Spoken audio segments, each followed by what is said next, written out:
नमस्कार, आप देख रहे हैं हिंदी हेडलाइन में सुभाष राज। जब दुनिया गर्म हो रही है तो इतनी ठंड क्यों पड़ रही है?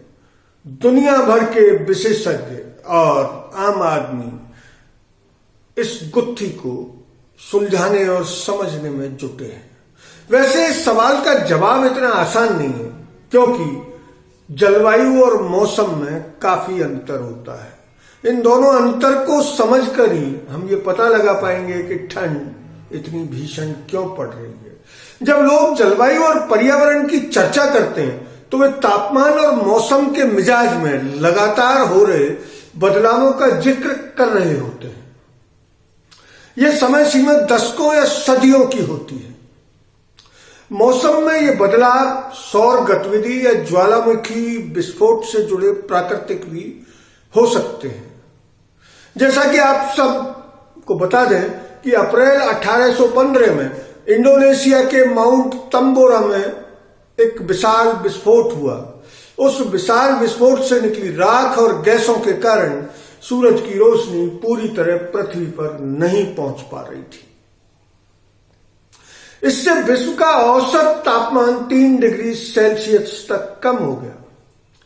1816 के जून, जुलाई और अगस्त में पश्चिमी यूरोप और उत्तरी अमेरिका के कुछ हिस्सों में भारी बर्फबारी हुई थी और पाला भी पड़ा था। 1816 को बिना गर्मी वाला साल माना गया था, यानी उस वर्ष यूरोप में गर्मी का मौसम आया ही नहीं। असल में पिछले 200 वर्षों में परिवहन, खेती, हीटिंग और अन्य इंसानी गतिविधियों से ग्रीन हाउस गैसों का उत्सर्जन तेजी से बढ़ा है। खासकर कार्बन डाइऑक्साइड और मीथेन वातावरण में जमा हो गई है। ये गैस सूरज की गर्मी को वातावरण में ही रोक लेते हैं। इससे पृथ्वी का तापमान लगातार ऊंचा होता जा रहा है। इन गैसों के उत्सर्जन की एक बड़ी वजह जीवाश्म ईंधन का इस्तेमाल है, जिसे हम पेट्रोल, डीजल के रूप में जानते हैं। विश्व मौसम संगठन और यूरोपीय संघ की कोपरनिकस क्लाइमेट चेंज सर्विस ने यह पुष्टि की है कि 2023 अब तक का सबसे गर्म साल था। वैज्ञानिक संगठनों का समूह वर्ल्ड वेदर एट्रीब्यूशन दुनिया भर में जलवायु परिवर्तन और चरम मौसमी घटनाओं को आपस में जोड़ने के लिए वैश्विक डेटा और जलवायु मॉडल का इस्तेमाल करता है। समूह ने साल 2023 में 1 दर्जन से ज्यादा आपदाओं का विश्लेषण किया और बताया कि जीवाश्म ईंधन से होने वाला उत्सर्जन तूफान, सूखा, जंगल की आग और गर्म लहरों को विनाशकारी बना रहा है। साल 2023 में जीवाश्म ईंधन से होने वाला उत्सर्जन भी चरम पर था।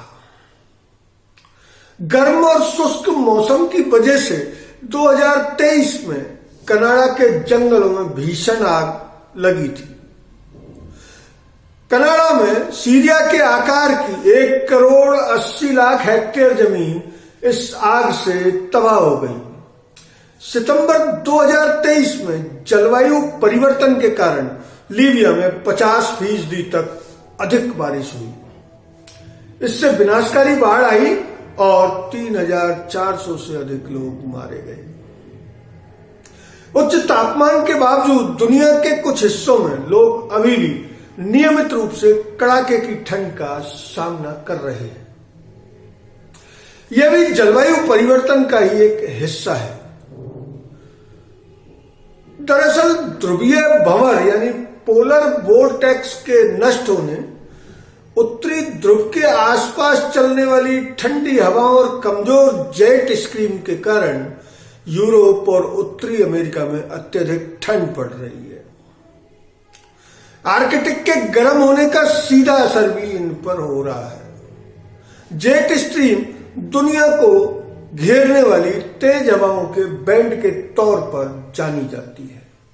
जब यह कमजोर होती है तो उष्ण कटिबंधीय क्षेत्र की गर्म हवा और ठंडी ध्रुवीय हवाएं एक दूसरे की जगह पर पहुंच जाती हैं और इससे हजारों किलोमीटर दूर बेमौसम गर्मी बढ़ सकती है, या बर्फीले तूफान आ सकते हैं, या फिर भारत में जैसी ठंड इन दिनों पड़ रही है वैसी ठंड पड़ सकती है।